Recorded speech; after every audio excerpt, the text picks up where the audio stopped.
Hello, I'm Janna Loeffler, and I currently work for Equinox Media as the Director of Test Engineering. And I'm going to talk to you about how to one-up quality in your team or organization by using game theory to drive a cultural change. So I've worked as a software tester for, over 15 years and in a variety of industries. I have worked in regulated industries, having worked for medical device companies. I have worked with robotics and ride control systems. And I've tested everything from web pages and mobile apps to embedded software and IoT devices. In all the companies that I have worked for, I tend to see three common themes emerge. And there's always this desire to improve quality and really have a quality first culture. And everywhere I've gone, leadership and executives want visibility into your team's testing and quality. And lastly, I think all of us can relate to this, is we want to have fun at work because we want to have the days go by fast. We want to enjoy what we do, and we want to be proud of what we do.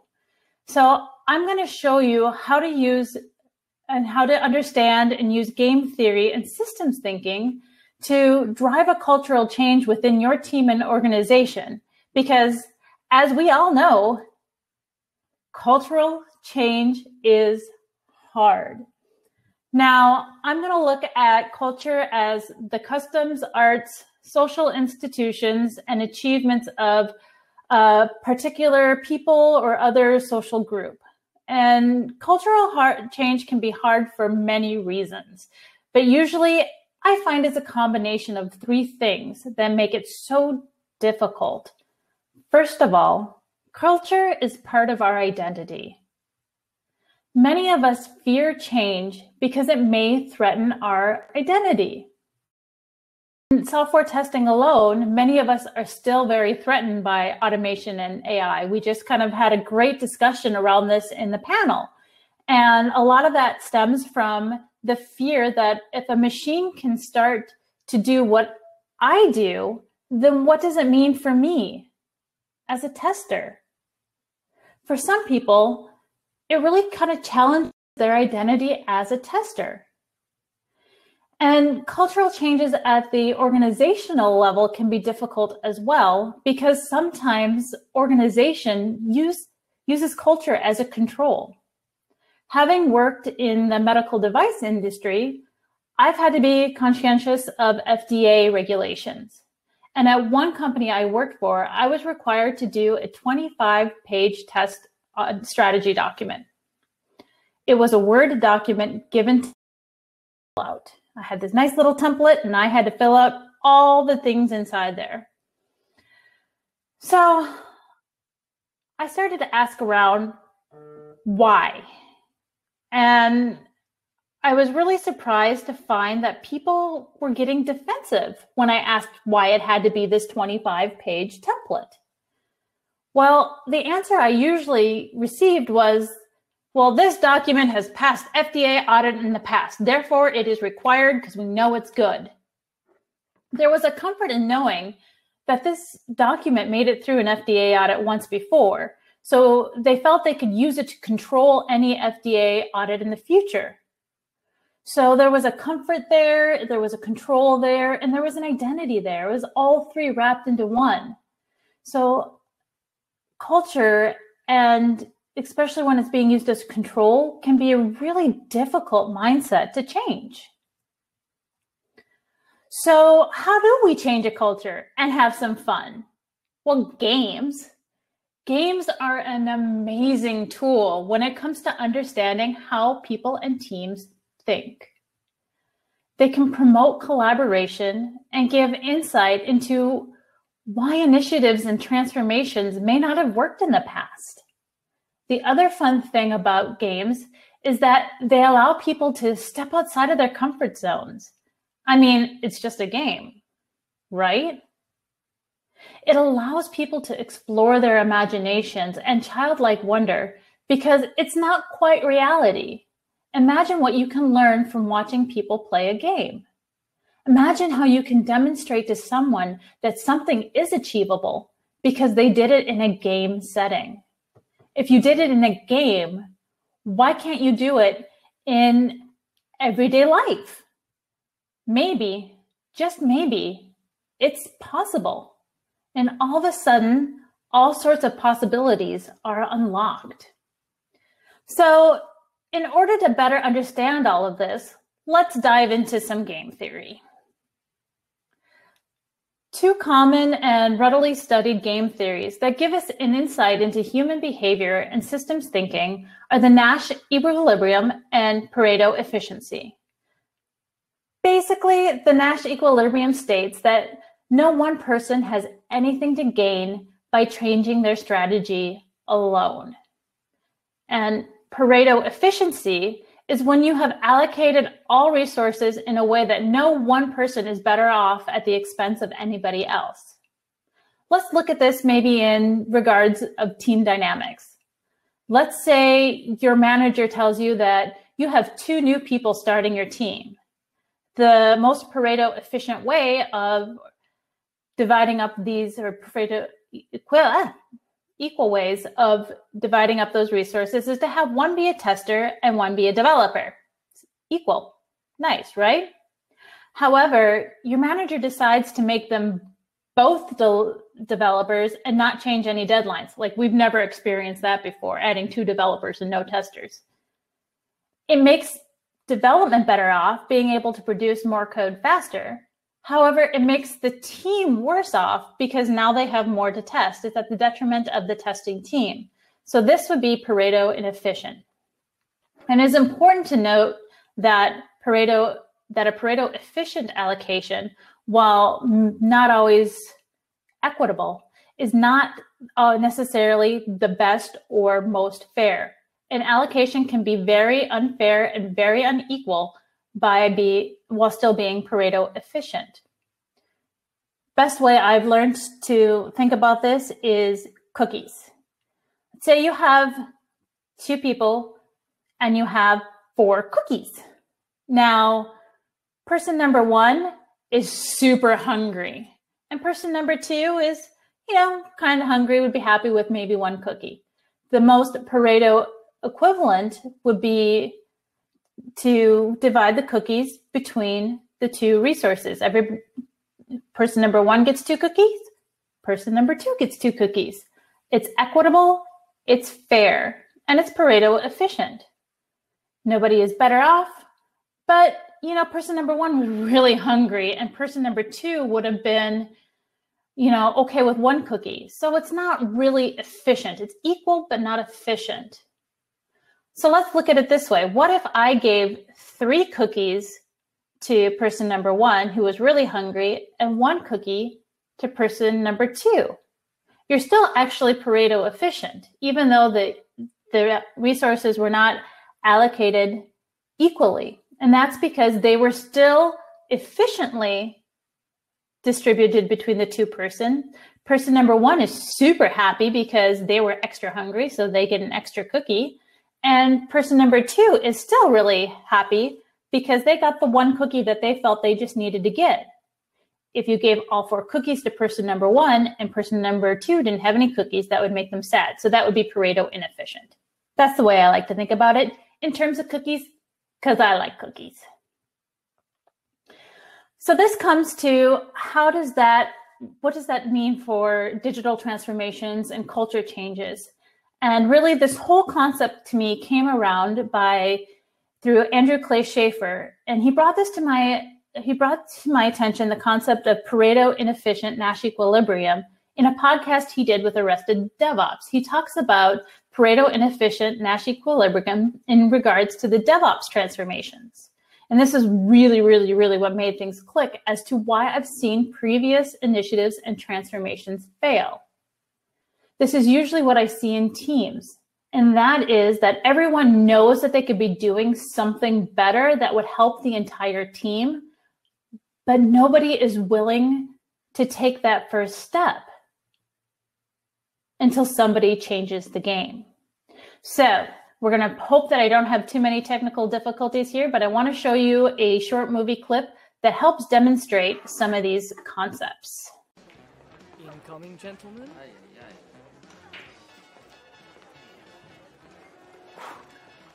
Deep breaths. Nash, you might want to stop shuffling your papers for 5 seconds. I will not buy you gentlemen beer. Oh, we're not here for beer, my friend. Oh. Does anyone else feel she should be moving in slow motion? Will she want a large wedding, you think? Should we say swords, gentlemen? Pistols at dawn? Have you remembered nothing? Recall the lessons of Adam Smith, the father of modern economics. In competition, individual ambition serves the common good. Exactly. Every man for himself, gentlemen. And those who strike out are stuck with their friends. I'm not gonna strike out. You can lead a blonde to water, but you can't make her drink. I don't think you said that. All right, nobody move. She's looking over here. Right, she's looking at Nash. Oh, God. All right, he may have the upper hand now, but wait until he opens his mouth. Remember the last time? Oh, yes, that was the history books.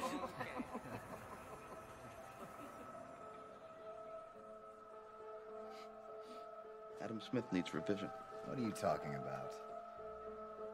If we all go for the blonde,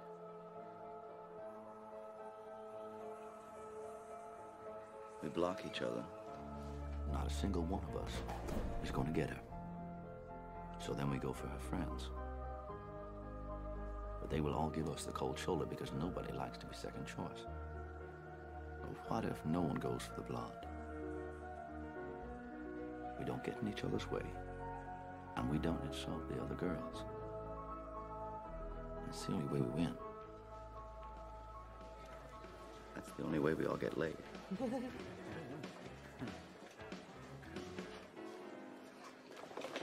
Adam Smith said, the best result comes from everyone in the group doing what's best for himself, right? That's what he said, that's right? Incomplete.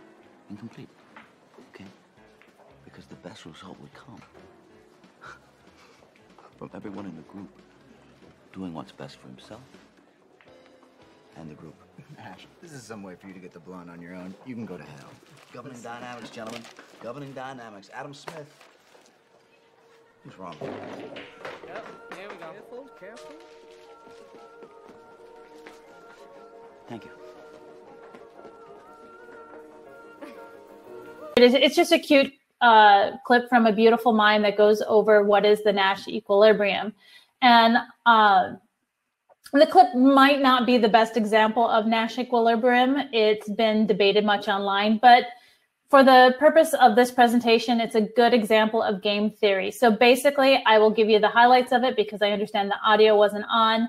All the guys come in, they see the blonde, they want to go for the blonde, but Nash says, you know, the best way to get everything that for all of us to get dates is not to all go for the blonde, because if we all go for the blonde, we're going to block each other.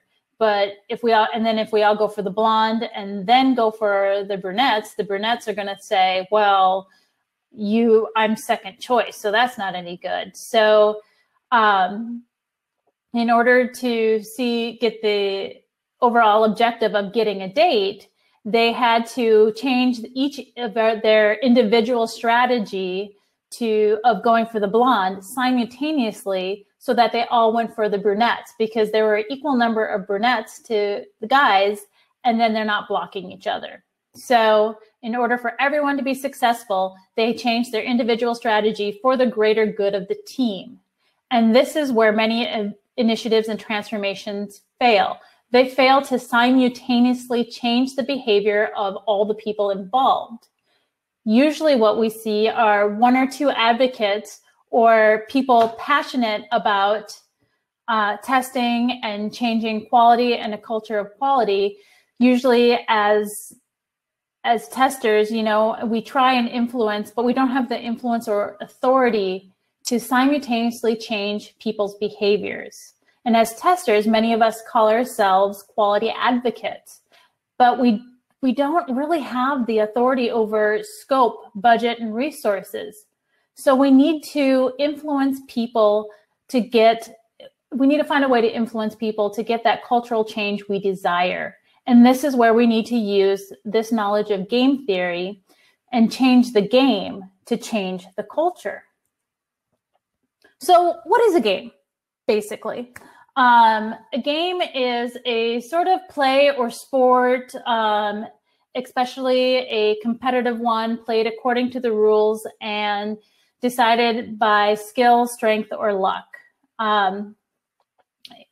There's many components to a game. There's usually, you have some sort of goal, there's some rules you have to follow, there's maybe some challenges you have to go through, and usually there's some sort of interactivity, either with the game or with other players. We're going to look at this from kind of a multiplayer game where there are players and there's a moderator. So let's break this down into a quality game. So when I thought about the different components of a game and what some rules and goals could be, I did what any good tester would do. I Googled, and I came upon Google's Test Certified program. And what I found is Test Certified was comprised of originally 3 levels. They moved it to 5, which were then comprised of even smaller tasks. Some tasks could be completed very rapidly, while others took more time and commitment. And as one would expect, the levels took progressively more time and effort to reach from one to the next. The other thing I looked at and found was TMMI, which is a nonprofit organization that supports organizations around the world to improve their software and system testing and achieve higher and sustainable levels of product quality for the systems that they're developing and maintaining. That too was a 5-level system. There's something about the 5 levels, I decided. And then I decided we need to have some game masters. And this is where testers can really drive cultural change to one-up quality. Testers need to modify their roles to be a game master. What is a game master? Well, a game master is a person who acts as an organizer or officiant of the rules, maybe an arbitrator and a moderator for a multiplayer game. Game masters also need to be coaches, helping everyone power up and level their skills and abilities. So now you have some ideas of game theory and how games can change a culture by simultaneously changing everyone's strategy. You have a possible set of rules from Google or TMMI. You're good to go, right? It's a trap. You're not quite good to go yet. And I want to talk about some pitfalls that you should avoid. So we talked about Google's Test Certified program. They also had a program called Test Mercenaries. And I like to think that the Test Mercenaries were kind of like the game masters to their Test Certified game. However, they found it was ultimately not as successful as they would have hoped it to be. And that's mostly because these mercenaries would come in and bet on a team, help the teams level up their test certification, and by swooping in, learning about the team, training the team, and then leaving. And what they found was many teams would go back to their old ways after the mercenaries left. And to understand this, we have to get a better understanding of extrinsic and intrinsic motivation. So extrinsic involves doing something because you want to earn a reward. Intrinsic motivation is doing something because you really care about it. And many initiatives fail because they simply offer extrinsic motivation in the form of swag or bonuses, or sometimes even punishment. Punishment is actually extrinsic motivation, where if you don't do something, then your team is going to be hurt. And studies have shown that extrinsic motivation drives rapid, short-lived change. You'll see a burst, and you'll see this a lot when people say, "Thou shalt do this with your testing. It has to be done like this." And they come in, they teach you how to do it, and you start doing it. But that's not really the way that your team works. So after a while, when kind of the person overseeing this leaves, you're like, I'm going to go back to doing it this more efficient and effective way because it's worked for me in the past, and what they're saying doesn't work for me, and I just don't want to do it. And it's interesting to note that many times teams revert to even worse than where they started from if you use extrinsic motivation alone. Whereas intrinsic motivation tends to bring about long-term change. When people are passionate about a cause, when they have truly bought into the cause, they are more likely to take it to heart and to change permanently. However, using only intrinsic motivation can lead to things never really getting off the ground because no one is pushed to make a change. So it has to be done together as a game, and it cannot be used by leadership to assess. It needs to be a competition and not a comparison. And so I'm going to try playing another video. Can we do both all at the same time? Here's where it comes from. Oh wow, now we can. Now we have both the things. To look at competition Great. as a partnership. Now I'm going to ask you a question. How would you answer this? When would you run faster?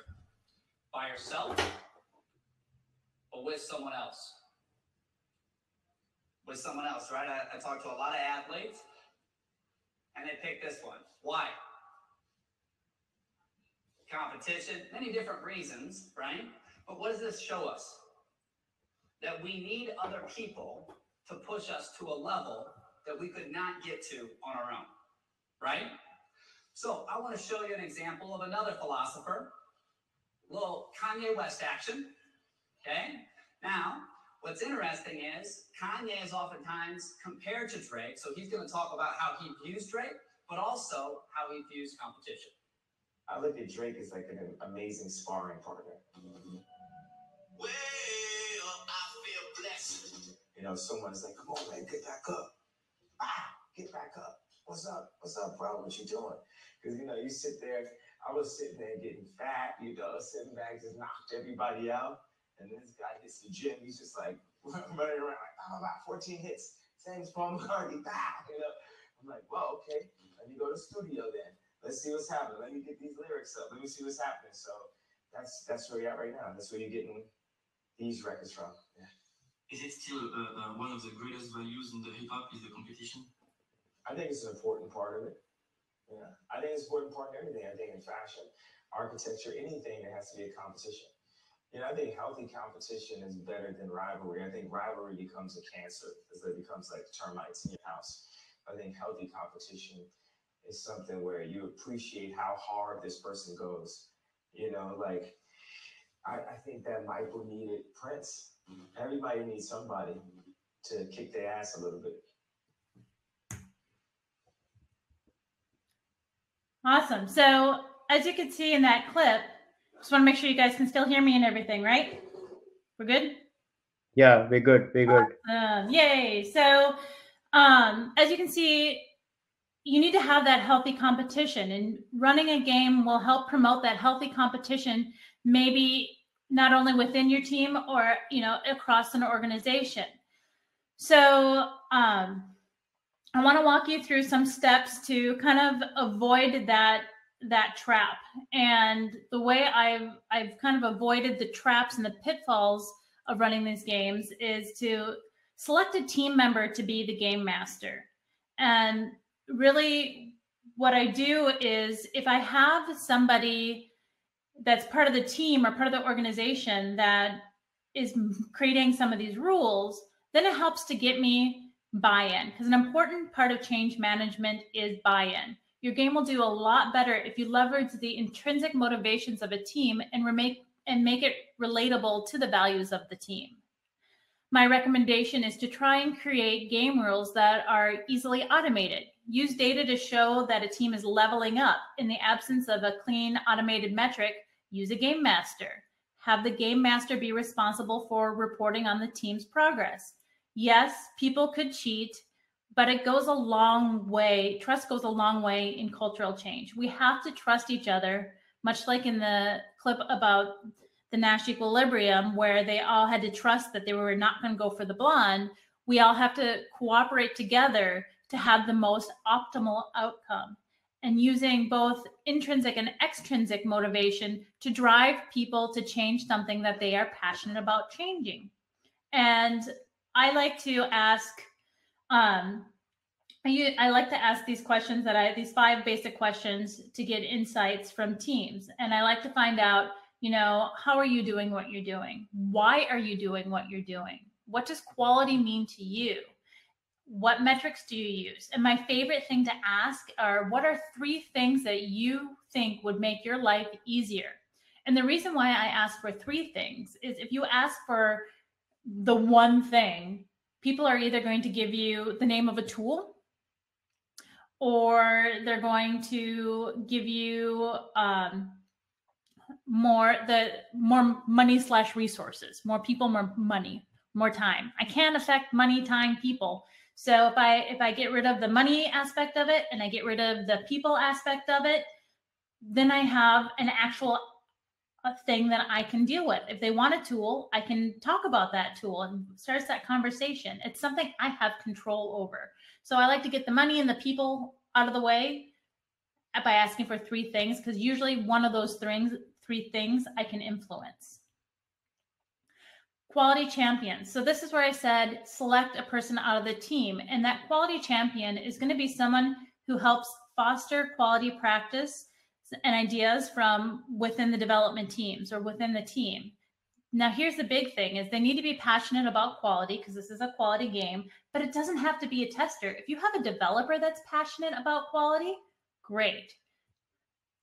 What are some of the, I'm going to kind of speed through this because I know I'm getting close to time. So what are some of the expectations that I have of quality champions or game masters? Well, they need to encourage and promote quality practices. They need to keep their team moving and improving and attend regular, I like to call them League of Champions, or, you know, that kind of scrum of scrums game master things. And they need to recommend changes to the League of Champions to improve the game. The game needs to be iterative. It needs to be flexible, because you're going to learn a lot as you play. Now, when I first initially set this up, I was on a video game kick, if you can't tell by the past couple of slides or the whole theme of this. So I started out with a 5-level system, starting out at everything from Frogger all the way up to a League of Legends. And that was the 5 levels of the game that I put out. Now, as we all know, that quality is not just testing alone. So I wanted to start out with 3 quality components to make up each level. I did testing, performance, and development practices. And since for this company, the teams operated using different tech stacks, I wanted to make sure everyone could play. So speaking with teams and their quality champions, we actually came up with a weighted criteria system, which I'll show you in a little bit. But basically, as you start implementing and the recommended good practices, you earn points. When you've earned enough points in a given area, you level up. So not only in that situation was the game customizable and fun, it really provides visibility to leadership into the awesome things your team is doing to improve quality. And I want to circle back to an important point that I just made. The game is customizable. You should be iterating, learning, and adjusting as you go. You may end up with multiple games. The first one you may play may be a video game themed, like displayed here. If your team does amazing and everyone is operating at a level 5, well, then maybe it's time for the next round or new challenge. Really, the possibilities are endless. So have fun and play with it. So here's one way that you can set up an example of how you could put together your game rules. This is a Google Sheet that everyone could contribute to. The overall levels are there for reference, and you can see how the levels are broken into different components of quality and further into missions. So in this case, each badge has 3 missions. It could be 1 mission, it could be 5 missions. I try and limit the number of missions for each badge to make it easier for teams to earn badges and stay in the game. I also like to make level 1 pretty achievable. That way everybody gets into the game right away and kind of gets hooked. Depending on how you want to run your game, you could put time limits on how long the teams have to complete missions and level up. Otherwise, you can have it set up so teams are constantly trying to achieve the highest level possible. It's your game. You know your situation better than anyone else. So make it your own and do what makes sense for you. So here's an example of a scoring system, what a scoring system could be like. If your team is using different tools and tech stacks, they could get points by doing things like unit testing without specifying a specific unit test tool that they need to be using. So you can use it, see how it's weighted here, where they're getting points per percentage of coverage. And you can really see how some of these games and criteria can really shape the way your quality is going. And it can really encourage teams to compete against each other and to level up and to get that visibility by executive leadership.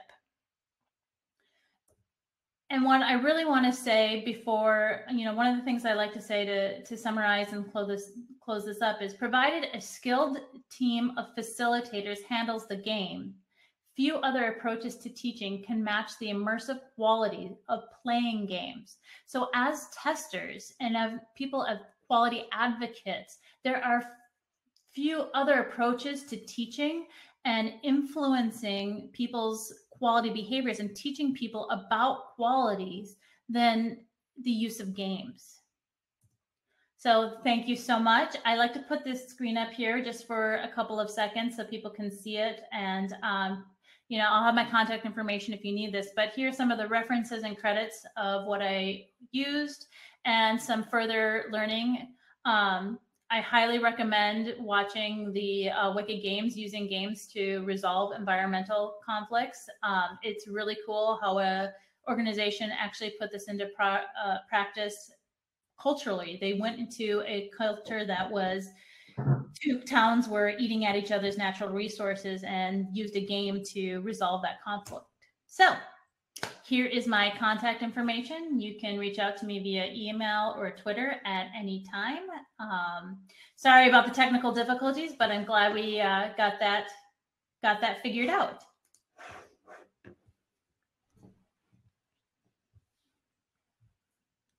All right. Yeah, Janna. Hello. Hello. Can you hear me now? Yeah, now I can.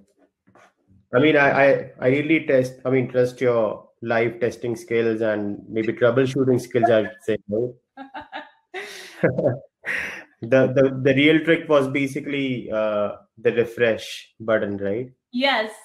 Like I said, when all else fails, you just refresh. That saved our life, right? Yep. Great, Janna, great talk. A lot of content that we've been through. I mean, I really like those clips that you were playing. Fortunately, I could hear the sound, and I saw the movie as well, so I knew what that scene was all about, right? And I really liked the talk and how you really used game theory concepts into explaining how things really move in the real life. I mean, amazing. And that surely deserves a round of applause.